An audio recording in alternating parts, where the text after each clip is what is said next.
Assalamualaikum. Once again, welcome back to your own channel AI Trainings Officials. Today we are going to learn the basic interference to Blender.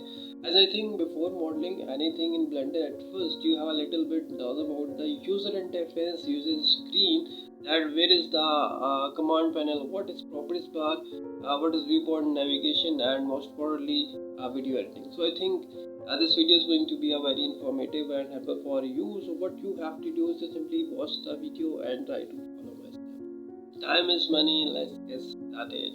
So let's start. Basically, Blender interface is composed of different areas such as the 3D viewport, the outliner, and the properties panel. Right. Understanding how these areas work together is the first step in mastering the basic interface. Furthermore, Blender allows you to customize the interface to your own liking, right? You can rearrange windows, add or remove different panels, and adjust the size of windows also.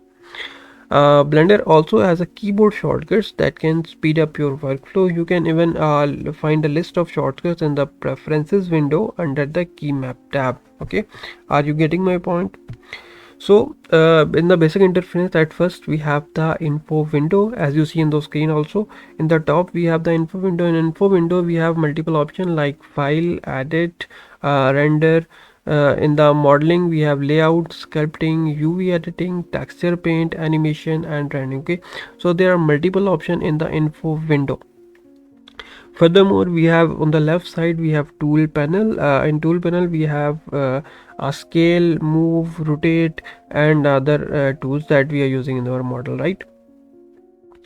On the right side we have the outliner window. So anything you will anything you want to model in Blender, you can even change the name of that model in the outliner window. Okay, you can also hide, or you can change the name of that model.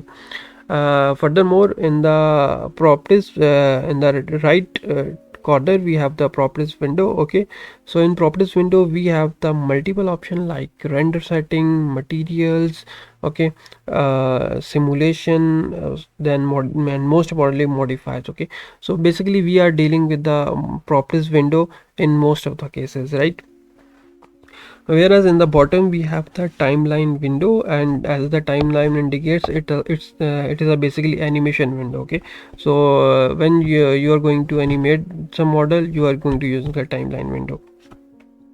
So overall I would say that Blender interface takes time and practice. With patience and persistence, you can become proficient in using Blender to create amazing 3D projects. Okay, there are many other online resources available to help you learn Blender interface, but the Blender manual, the Blender Guru, and the Blender Nation are just a few examples of the website that offer tutorials and tips on using Blender, right?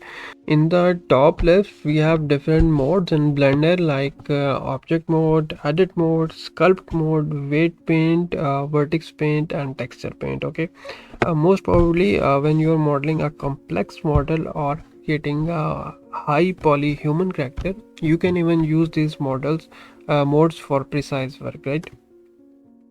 Whereas if you want to have different views on same Blender screen, same UI, then you can simply click on the top corner of UI and drag it like this. Okay, you can even have 2 or 3 different views according to your need. You can even change your name, like front view, back, left, or right. Okay, so I think that's all for today. So that's all for today. I hope you like the video. Don't forget to subscribe the channel and hit the bell icon for notification. Keep watching, keep supporting. More tutorials are uploading very soon. So stay tuned. Thanks a lot. Thanks a million. Thanks a bunch.